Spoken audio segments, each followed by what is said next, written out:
रानी बहू। किशोरी लाल जी के बेटे राघव की शादी की बात जगह जगह चल रही थी, लेकिन किशोरी लाल जी को कोई लड़की पसंद ही नहीं आती थी और उसकी एक ही वजह थी, किशोरी लाल जी का लालची होना। उनको लड़की वालों से मोटा दहेज चाहिए था और इसी चक्कर में एक दिन वो एक बहुत पैसे वाले के घर अपने बेटे का रिश्ता लेकर पहुंचे। उस आदमी का नाम था ओम प्रकाश। देखिए किशोरी लाल जी, मेरी एक ही बेटी है और मेरी सारी संपत्ति जायदाद सब कुछ मेरी बेटी नैना का ही है। पापा, नाम से लगता है बहुत खूबसूरत होगी। कितना अच्छा नाम है ना, नैना। वैसे बात तो सही है आपकी। अब इतना पैसा है, जमीन जायदाद है, इकलौते बेटे, आप भी क्या करेंगे? सब कुछ उसे ही देंगे ना। बिल्कुल ठीक पहचाना आपने। बस बेटी की शादी और सारी जायदाद उसके नाम। पापा, बिना देखे हाँ कर दीजिए ना। इतना अच्छा रिश्ता फिर कहाँ मिलेगा? माला माल हो जाएंगे हम। मैं अपनी बेटी को बुलाता हूँ। अरे नहीं नहीं नहीं नहीं, आपकी बेटी का नाम नैना है, सुनकर ही लगता है बहुत सुंदर होगी। रहने दीजिए अंकल, मैं तो आपकी बेटी के नाम से इतना खुश हो गया हूँ कि उसे बिना देखे शादी करने को तैयार हूँ। अब तो मैं उसका चेहरा सीधे शादी के बाद ही देखूंगा। और इस तरह राघव नैना का चेहरा नहीं देखता और उससे शादी कर लेता है। शादी के बाद अपने सुहाग रात पर जब राघव नैना का घूंघट उठाकर देखता है तो नैना की आंखें बंद थी। कितनी खूबसूरत हो तुम नैना, जरा अपनी आंखें खोलकर मेरी तरफ देखो तो सही। नहीं, मुझे शर्म आती है। मैंने तुम्हें शादी से पहले भी नहीं देखा और अब अगर तुम आंखें खोलकर मुझे देखोगे भी नहीं तो मुझे अच्छा कैसे लगेगा? इससे पहले कि नैना अपनी आंखें खोलकर राघव की तरफ देखती, अचानक से लाइट चली गई और राघव नैना को पूरी तरह से देख भी नहीं पाया। अगली सुबह नैना राघव के लिए नाश्ता बनाकर लेकर आई। अरे ये क्या? आधा पराठा सेका हुआ है और आधा बिल्कुल कच्चा। ये तुमने क्या किया नैना? बहू, तुमने क्या आधा पराठा तवे से नीचे लटका कर रखा था जो आधा सेका है और आधा कच्चा? मुझे जितना दिखेगा उतना ही तो सीखूंगी ना पापा जी। जहाँ जहाँ मुझे नजर आ रहा था वहाँ मैंने सीख लिया। जहाँ जहाँ नहीं दिखा वहाँ कच्चा रह गया होगा। इसका क्या मतलब है? ये कैसा मजाक कर रही है तुम? अरे बहू, तुमने इतना लंबा घूंघट क्यों लगाया हुआ है? देखो, हमारे घर में बहुओं को बेटी की तरह रखा जाता है और फिर तुम तो इतना सारा माल लेकर आई हो। देखो, घूंघट डाल कर रखने की कोई जरूरत नहीं है। हाँ नैना, पापा जी ठीक कह रहे हैं, तुम तो आराम से रहो, अपना ही घर समझो। नैना अचानक से अपना घूंघट उठा लेती है। अरे, ये क्या पापा? नैना की तो एक आंख फूटी हुई है। नाम से नैना, लेकिन ये तो काली बहू निकली। मेरे साथ धोखा हुआ है, धोखा। बिना दिखाए अपनी काली लड़की मेरे संग ब्याह दी। मुझे काली फिल्में नहीं चाहिए।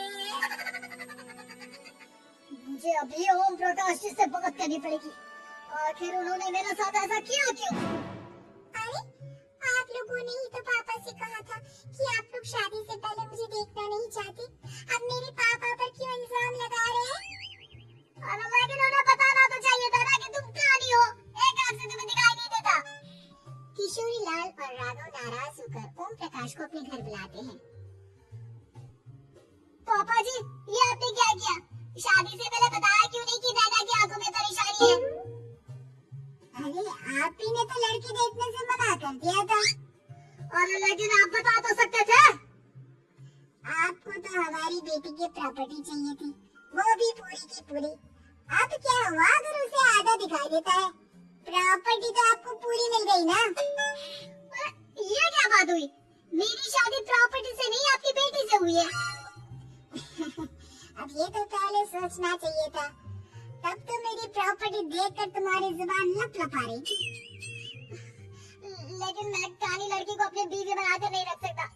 पापा, कुछ करिए ना। हाँ, करता हूँ। अब देखिए ओम प्रकाश जी, आप हमारे साथ ऐसा नहीं कर सकते। और तुम देखो, अगर तुमने मेरी बेटी से शादी तोड़ी ना, तो जो भी प्रॉपर्टी मैंने तुम्हें दी है वो तो पूरी की पूरी वापस ले लूंगा, और आधी प्रॉपर्टी तुम्हारी भी लूंगा। और मेरी आधी प्रॉपर्टी भला क्यों लेंगे आप? इसलिए क्योंकि मेरी बेटी को आधा नजर आता है और उसकी नजर अभी तक तुम्हारी आधी जायदाद पर ही पड़ी है। अब तुम उसे घर से निकालोगे तो कुछ तो लेकर जाएगी ना। और अगर हम आपकी बेटी को अपने घर की बहू बनाकर रखे तो? तो तुम्हारी पूरी प्रॉपर्टी तुम्हारी ही रहेगी, और जो मैंने तुम्हें दिया है ना, उसमें से बस मैं आधा लेकर जाऊंगा। अरे लेकिन अब आप अपनी दी हुई प्रॉपर्टी में से आधी वापस क्यों लेकर जाएंगे? अगर मैं आपकी बेटी को अपनी पत्नी बनाकर रखने को तैयार हूँ तो? इसलिए ताकि भविष्य में अगर तुम मेरी बेटी को धोखा दो तो उसके पास कुछ तो है जो पति का हो। वैसे मेरे पास तो बहुत कुछ है, लेकिन अपने पति की कोई निशानी तो उसके पास होनी चाहिए ना। अब अगर तुमने मेरी बेटी को कहानी कहा तो तुम्हें प्रॉपर्टी भी कहानी ही मिलेगी, पूरी नहीं। जमाए राजा। किशोरी लाल और राघव समझ चुके थे कि वो पूरी तरह फंस चुके हैं और अब उनके पास वहाँ से निकलने का कोई चारा नहीं है। अब समझ में आया ना, लालच बुरी बला होती है। एक तो तुम्हें प्रॉपर्टी मिली, ऊपर से बीवी मिली, उसमें तुम्हें नखरे भी दिखाने हैं। आए बड़ी, चुपचाप बैठो।